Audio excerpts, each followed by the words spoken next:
I played an old voicemail by mistake and heard a version of my voice I had forgotten. I was cleaning digital clutter, deleting the usual junk, when my thumb slipped and opened a message I had left for myself through one of those old reminder apps years earlier. I expected to cringe. I did cringe, a little. The recording quality was awful and I sounded younger in that earnest, slightly over-explaining way people do before life teaches them economy. But I also sounded kind. That was the part that got me. I was talking to myself after a bad week, reminding future me to eat properly, call a friend back, and stop assuming every difficult season was proof of personal failure. I had no memory of making the recording. Apparently, a kinder version of me had existed on purpose. I listened 3 times. On the second pass, I noticed how lightly I was speaking. No sarcasm. No threats disguised as motivation.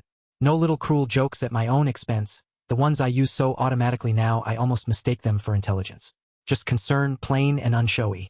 It was disorienting. The recording mentioned a notebook I used to keep in the drawer beside my bed.